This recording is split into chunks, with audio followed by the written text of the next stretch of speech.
నమస్తే. ఇన్నాళ్ళు నన్ను సపోర్ట్ చేస్తూ, ఎంకరేజ్ చేస్తూ మీ ప్రేమని నాకు అందిస్తున్న ప్రతి ఒక్కరికి కృతజ్ఞతలు. అలాగే ఈ వీడియో కూడా ఖచ్చితంగా మీకు ఉపయోగపడుతుంది. లైక్, షేర్ అండ్ సబ్స్క్రైబ్ చేసి మీ సపోర్ట్‌ని నాకు అందించండి. అలాగే ఈ వీడియో పట్ల మీకున్న అభిప్రాయాన్ని కామెంట్ సెక్షన్‌లో కామెంట్ చేసి తెలియజేయండి. ఇప్పుడు వీడియోని చూద్దాం. నమస్తే, వెల్కమ్ టు అవర్ ఛానల్. నేను పద్మిని. ప్రస్తుతంతో పాటు ప్రముఖ ఆధ్యాత్మికవేత్త, వాస్తు జ్యోతిష పండితులు, లలిత ఉపాసకులు, వాస్తు జ్యోతిష శిక్షణ నిపుణులు బ్రహ్మశ్రీ నానాజీ పట్నాయక్ గారు మనతో పాటు ఉన్నారు. మాట్లాడదాం సార్. నమస్తే సార్. శ్రీమాత్రే నమః. సార్, ఒక ధర్మ సందేహం ఉంది సార్. అడగండి. ఈ కర్మకాండలు చేసేటటువంటి విషయంలో, లేకపోతే చితికి నిప్పు పట్టే విషయంలో కూడా వాళ్ళ ఆచారాలని బట్టి ఫాలో చేస్తుంటారు. ఎగ్జాక్ట్లీ. అయితే ఖచ్చితంగా కొడుకు చెయ్యాలి, పెద్ద కొడుకు ఉంటే పెద్ద కొడుకే చెయ్యాలి అనేది ధర్మం చెప్తున్నటువంటి విషయం. ఫాలో చేసే దాన్ని బట్టి కాలక్రమేణా కొన్ని మార్పులు, పెద్దవాళ్ళు చెప్పక కొన్ని కొత్త విషయాలు అడాప్ట్ చేసుకోవడం, ఇట్లా రకరకాలుగా జరుగుతుంది. అయితే కొంతమంది ఏ ప్రాంతమో ఏంటో అనేది పక్కన పెట్టేస్తే, ఎవరో అసలు కజిన్స్ ఎవరో లేకపోతే రిలేటివ్స్ ఎవరో చనిపోతే ఎవరి చేతో నిప్పు పెట్టించడం అనేది జరుగుతూ ఉంటుంది. అసలు ఏమిటి పద్ధతి, ఇలా చేయొచ్చా?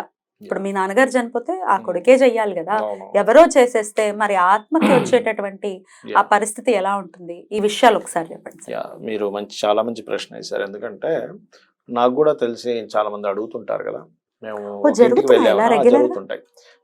ఒక ఇంటికి వెళ్ళామండి, వాళ్ళ ఇంట్లో ఎవరు చనిపోయారంటే వాళ్ళ ఇంట్లో పెట్టే వాళ్ళు అప్పటికప్పుడు రాకపోవడము, ఏ విదేశాల్లోనూ ఉన్నారు ఉదాహరణకి, లేకపోతే ఎక్కడికో బయటికి వెళ్ళాడు అంటే ఆ రోజు వచ్చే ఛాన్స్ లేదు.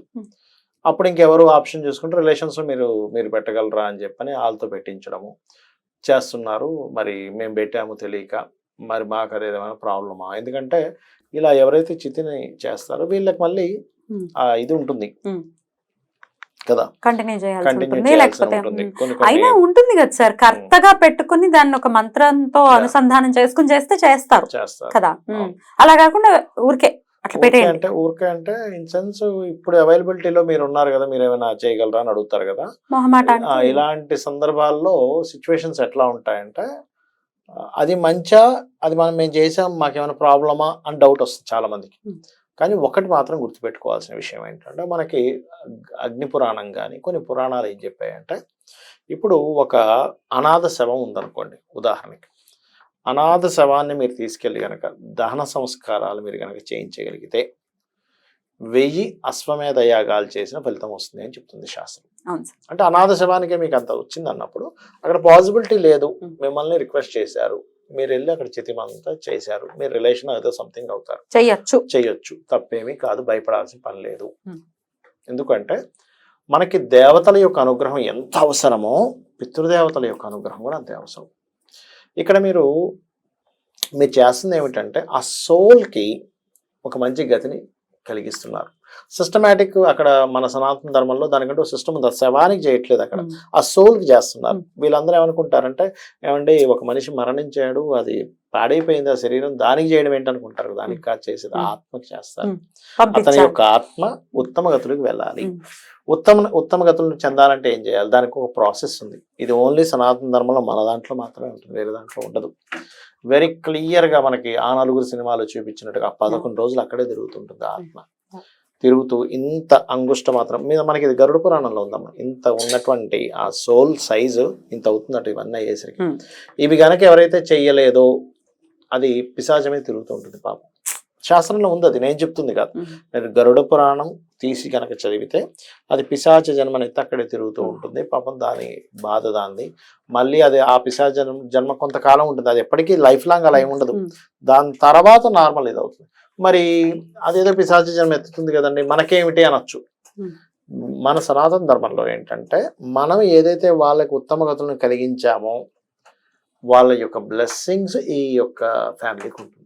ఉండడం వల్ల ఏమిటి, అకారణంగా జరిగే ఇబ్బందులు కానీ, కొంతమంది ఇళ్లలో వివాహాలు జరగనటువంటివి జరగడం కానీ వాళ్ళ బ్లెస్సింగ్స్ ఉండడం వల్ల సంతానం, ముఖ్యంగా వంశాభివృద్ధికి ఏంటంటే, మన దీంట్లో మనము వాళ్ళ లైఫ్ అయిపోయిందని కాదు, మన పేరుకి శారీరకంగా మన చుట్టూ లేరు కానీ వాళ్ళు ఆత్మరూపంలో మనల్ని బ్లెస్ చేస్తుంటారు అనేటువంటిది ఉంది. కాబట్టి ఇటువంటి విషయాల్లో ఏమీ భయపడద్దు. అంటే పరిస్థితి అలా వచ్చింది, మనం ఒక అడుగు ముందుకు వేసి చేయండి, తప్పేం కాదు. రాముడు జటాయుకి చేయలా? మరి ఎంత చక్కటి మాట చెప్పారు మీరు. చేయలే మరి రావణాసురుడికి రాముడు మనకు అది దగ్గరుండి. నేర్పించాడు. అవును, రావణాసురుడికి రాముడు మనకి దగ్గరుండి చేయించాడు. దగ్గర నుంచి చేయించాడు. అప్పుడు అంటాడు, అయ్యో నేను చేయలేకపోయాను అడవుల్లో ఉండడం వల్ల, కనీసం నీకైనా చేసినాను అని. అంటే రాముడు ఎంత గొప్ప విషయాన్ని మనకు అక్కడ చెప్పాడు. ఆ విషయం మనం అర్థం చేసుకోవాలి. అమ్మో ఇదేంటి నేను చేయడం ఏంటి, ఈ పక్షికి చేయడం ఏంటి అనుకోలేదైనా. స్నేహితుడివి నువ్వు మా తండ్రి గారికి అని చెప్పి చేశాడు. మనకు రామాయణం అది నేర్పుతుంది చాలా స్పష్టంగా. నేర్చుకుంటే అసలు వింటే ఈ డౌట్లు ఏవి రావు మనకి అసలు. కదా సార్, మనం చదివేసుకుంటే. ఎగ్జాక్ట్లీ రావు. చాలా మంచి పాయింట్ చెప్పారు. Thank you sir. Right sir, అయితే అద్భుతంగా ప్రశాంతంగా ఉండండి. ఒకవేళ చేసేస్తే అయ్యో దీని వల్ల అది చేసాం కాబట్టి ఈ కష్టం వచ్చేసింది అసలు రాదు.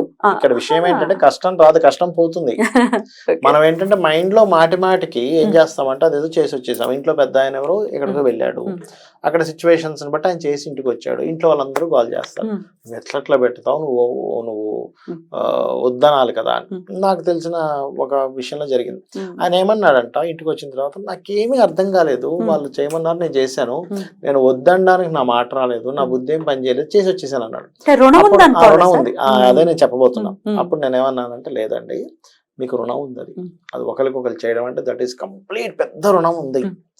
అది రుణం ఉంటేనే చేయగలడు. ఆఖరికి తండ్రికి కొడుకు చేయాలన్నా రుణం ఉండాలి. మనం ఏమనుకుంటాం, ఒక పూజ చేస్తున్నాము, మనం ఏదో ఆర్భటంగా డబ్బులున్నాయి చేస్తున్నాం అనుకుంటా. కాదు, రుణం ఉండి, అంటే భగవంతుడు మనకి చెయ్యు అని చెప్పి ఆజ్ఞ వల్ల మనం చేస్తున్నాం. ఇలాంటివి మనం రుణం ఉండి చేస్తాం. అదేదో మనం గొప్పతో చేసేది కాదు, వాళ్ళు పిలవడం కాదు, అక్కడికి వెళ్ళడం కాదు, అంతా ప్లానెడ్ గా ఉంటుంది. కాబట్టి డోంట్ వరీ, భయం ఏమీ లేదు. అశ్వమేధాలు లేవు ఈ కాలంలో. అయ్యో మేము చేయలేకపోతున్నాం కాదు, లేవు. అనాథ ప్రేత ఉంటే ఖచ్చితంగా కరోనా టైంలో ఎంతో మంది అనాథ ప్రేత సంస్కరణ చేయటము అనేది మనం చూసాం. వాళ్ళు కూడా చేయకుండా ఉంటే. అరుణాచలంలో కూడా ఒక ఆయన ఉన్నారు సార్, నాకు ఆయన పేరు గుర్తు రావట్లేదు. ఆయన కూడా ఇది ఇంకా అనాథ ప్రేతాల కోసమే ఆయన అది చెయ్యాలి దహన సంస్కారం అని పెట్టుకున్నారు. అసలు అద్భుతమైనటువంటి వ్యక్తి. ఆయన్ని ఒకసారి, ఆయన పేరు కుమరన్ను ఏదో వస్తుంది, అద్భుతమైన. సో చేయొచ్చు 100% చేయొచ్చు. డౌట్స్, భయాలు, ఏదో చేస్తే ఏదో అవుతుందని. ఇక్కడ ఏమవుతుందంటే మనం మైండ్ లో ఏదో అవుతుంది మైండ్ లో తిప్పుకుంటాం చూసారా, దాని వల్ల అపార్థాలు, అనవసరమైన ఇబ్బందులు వస్తాయి. దీని వల్ల కాదు. రైట్ సార్, అయితే ఇప్పుడు ఓన్లీ దహన సంస్కారం చేసేసారు కదా, మరి వాళ్ళు ఏమైనా పాటించాల్సిన అవసరం ఏమైనా ఉంటుందా? ఇంట్లో ఒక 1 year వరకు ఉంటుంది. 1 year వరకు వాళ్ళు కూడా సూత్కం లాగా చేయించాలి. ఇంట్లో దీపారాధన చేసుకోవచ్చు రెగ్యులర్ గా, నార్మల్ గా నిత్య దేవతారాధన చేసుకోవచ్చు, టెంపుల్ కి వెళ్ళొచ్చు. కంకణాలు కట్టుకునేటువంటివి చేయకూడదు అంటారు, పూజలు పండగలు చేయకూడదు. అద్భుతం సార్, మంచి అంటే ఇది ఒక చాలా మంది సఫర్ అవుతున్నటువంటి విషయం కాబట్టి ఉన్న వాళ్ళకే చేయట్లేదు, ఎవరికో చేశారంటే ఏదో మనకి పుణ్యం ఉంది కాబట్టి డెఫినెట్ గా దాన్ని మూట కట్టుకుంటున్నాం. పుణ్యం ఉండి మళ్ళీ పుణ్యాన్ని మూట కట్టుకుంటున్నాం. అంటే చూడండి, ఆయనకి సార్ నాకెందుకో కాదనలేకపోయాను, నా ఏంటో వాళ్ళు చేయమన్నా సరే అని స్టార్ట్ అయిపోయానంటే, మీకు ఎటువంటి శక్తి మిమ్మల్ని అక్కడికి వచ్చి మీ యొక్క కర్మని నిర్వర్తించేలా చేసింది అనేది మనం అర్థం చేసుకోవాలి. Let's be positive. అసలు యాక్చువల్గా ఇది పాజిటివే. రైట్ సార్, చాలా బ్యూటిఫుల్ గా ఎక్స్ప్లెయిన్ చేశారు sir. Thank you so very much. నమస్తే సార్. శ్రీమాత్రే నమః.